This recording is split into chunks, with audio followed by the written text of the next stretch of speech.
একটু সবে পরিবর্তন করেছে না, আওয়াজটা একটু বাড়াতে হবে, নাম্বারটা কালীঘাটে যেতে একটু বাড়ে, দুটো সিকিউরিটি দিয়েছে, আরো যাতে দুটো দেয়, একটু নাম্বারটা বাড়ে, আরো কিছু যাতে মূলা কলা পাওয়া যায়।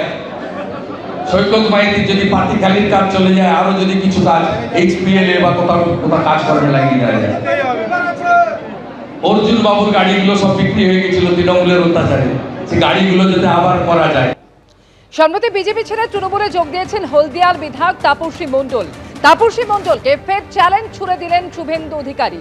পুরো ভোটে হারিয়েছিলাম, বিধানসভা ভোটেও হারাবো, হলদিয়ার ভূমিপুত্রকে দিয়েই আপনাকে হারাবো। ফের বিজেপি ছেড়ে তৃণমূলে যাওয়া তাপসী মণ্ডলকে নিশানা করেছেন শুভেন্দু অধিকারী। বাকি আমি চা খেতে খেতে বলে দেবো ইতিহাস। আপনি অপরাজয় নন মাননীয়া, আপনার মামা প্রশান্ত দাসকে দিয়ে আপনাকে আমি কাউন্সিলরে হারিয়েছি। আপনি একটা কর্মসূচি করতে দেননি হলদিয়াতে কাউকে, আপনি বিরোধ সবার সঙ্গে করেন। লক্ষণ শেঠ আপনাকে সৃষ্টি করেছে, তার সঙ্গে বিরোধ করেছেন। এক একজনের থাকে সব অভ্যাস। আর আমি যেদিন যোগ দিই বিধায়ক পদ ছেড়ে, উনি এত লোভী বিধায়ক পদ রেখে জয়েন করেছিলেন।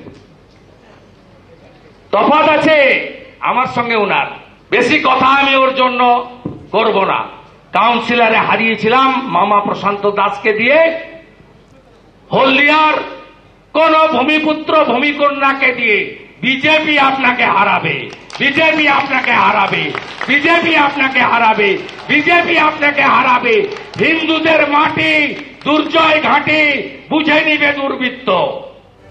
আপনারা শুনলেন শুভেন্দু অধিকারী হলদিয়ার বিজেপি বিধায়ক তাপসী মণ্ডলকে চ্যালেঞ্জ ছুড়ে দিয়েছেন। অন্যদিকে বিজেপি ছেড়ে তাপসী মণ্ডল তৃণমূলে যোগদান করার পরই বড় দায়িত্ব হলদিয়ার বিধায়ককে দেওয়া হয়েছে। নারী কল্যাণ দপ্তরের আন্ডারটেকিং চেয়ারপারসন করা হলো তাকে। হলদিয়াকে আমি শুভেন্দু অধিকারীর থেকে বেশি চিনি, ভোটে কি হবে তখনই দেখা যাবে। জেলা সভাপতি না করার জন্য দল ছেড়েছি, এটা মিথ্যে বলা হচ্ছে। বিধায়ক পদ থেকে পদত্যাগ করার প্রশ্নই ওঠে না। শুভেন্দু অধিকারীর পরিবারের অনেকেই তো দল ত্যাগ করার পরও পদত্যাগ করেননি। বিজেপি থেকে তৃণমূলে যোগ দেওয়ার পর বললেন তাপসী মণ্ডল। আজকেও দেখলাম যে আপনাকে একটা দায়িত্ব দেওয়া হয়েছে, সরকারের একটা নারী। হ্যাঁ, সেই দায়িত্ব আমি যথাযথভাবে পালন করার চেষ্টা করব, পালন করতে চাই, কাজ করব। আপনি আসার কয়েক ঘন্টার মধ্যেই কিন্তু এত বড় একটা গুরু দায়িত্ব পেলেন। আমাকে ভরসা করেছেন, এজন্য আমি ওনাকে আমার পক্ষ থেকে অনেক বেশ শ্রদ্ধা জানাই, সম্মান জানাই যে উনি আমাকে দলে নেওয়ার পরেই আমার ওপরে এত বড় একটা দায়িত্ব দিয়েছেন, ভরসা করেছেন। এই ভরসার মর্যাদা আমি রাখবো। শুভেন্দু অধিকারী বলছেন আপনাকে অনেক ভোটে হারাবেন, মানে এত ভোটে যে আপনি গুনেও শেষ করতে পারবেন। সেটা উনি বলেন, উনি ওনার কথা বলেছেন, আমি আমার কথা বলবো। আমি আমার হলদিয়ার মাটি চিনি, আমি হলদিয়ায় জন্মেছি, হলদিয়ার মানুষ আমি। তাই হলদিয়ার মানুষের মন, হলদিয়ার মানুষের যে চিন্তাভাবনা, সেটা আমার থেকে উনি ভালো জানবেন বলে আমি মনে করি না। আপনি CPM এর বিধায়ক ছিলেন, আপনি তারপরে বিজেপির বিধায়ক ছিলেন বললাম, এবং ভবিষ্যতে যদি প্রার্থী হন তাহলে তৃণমূল কংগ্রেসের প্রার্থী হবেন। আপনি বোধহয় একমাত্র যিনি 3টে দল করার অভিজ্ঞতা আপনার রয়েছে। দেখুন, এরকম দল করার অভিজ্ঞতা তো শুধু আমার একার নয়।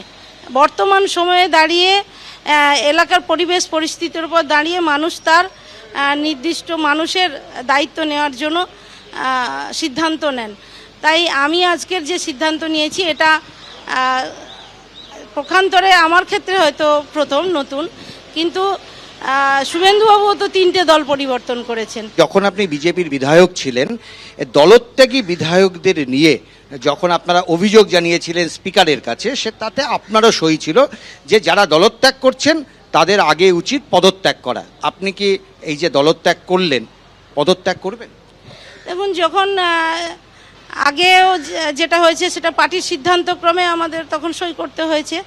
সেখানে যখন যারা গেছে তাদেরও দলত্যাগের কোনো রকম পরিবেশ তৈরি হয়নি।